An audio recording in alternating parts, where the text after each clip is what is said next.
Assalamualaikum warahmatullahi wabarakatuh. Perkenalkan, nama saya Fauzia Haripadila dari Pendidikan Guru Madrasah Ibtidaiyah UIN Jakarta. Di sini saya akan menjelaskan mengenai keterampilan berbahasa.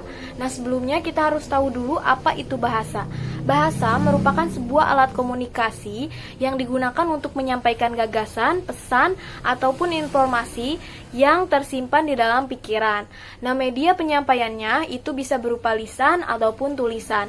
Nah, bahasa juga memiliki peran sentral demi terciptanya masyarakat yang santun dan juga beradab. Nah, seseorang dikatakan santun atau beradab itu ditentukan oleh sikap berbahasanya, meliputi nada dan juga makna yang disampaikan. Keterampilan berbahasa itu memiliki dua unsur, yaitu linguistik dan juga logika. Sedangkan keterampilan berpikir hanya memiliki satu unsur saja, yaitu unsur logika. Nah, unsur logika terdiri dari isi, bahan, materi, dan organisasinya. Kemudian unsur linguistik itu terdiri dari diksi, pembentukan kalimat, bunyi bahasa untuk berbicara, serta ejaan untuk menulis. Nah, setiap orang itu memiliki kemampuan berpikir yang baik. Namun, tidak semua orang memiliki kemampuan berbahasa yang baik. Keterampilan berbahasa itu memiliki 4 aspek, yaitu menyimak, berbicara, membaca, dan juga menulis. Nah, menyimak itu merupakan keterampilan yang paling dasar.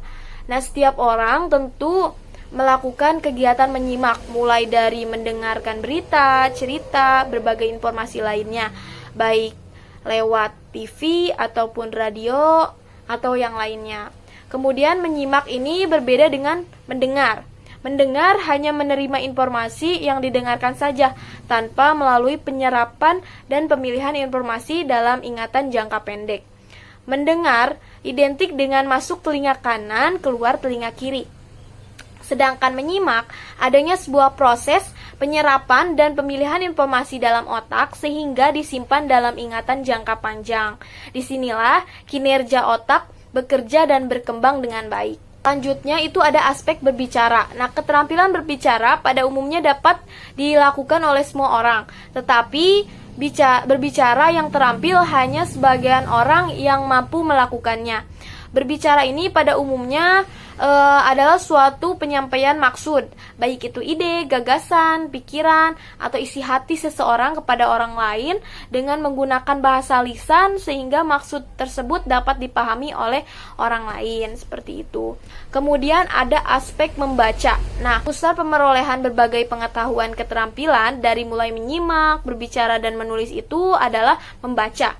Nah, aktivitas membaca sama halnya dengan pemerolehan apa yang diketahui dari apa yang kita baca. Nah, selain itu, membaca dapat digunakan untuk membangun konsep, mengembangkan pembendaharaan kata, memberi pengetahuan, menambah proses pengayaan pribadi, mengembangkan intelektualitas, lalu membantu mengerti dan memahami problem orang lain, mengembangkan konsep diri, dan juga sebagai suatu kesenangan. Yang terakhir itu ada aspek menulis. Tahap keterampilan terakhir itu adalah menulis. Menulis sebagai pusat pengaplikasian berbagai pengetahuan yang telah disapat dari aktivitas menyimak, membaca, dan berbicara.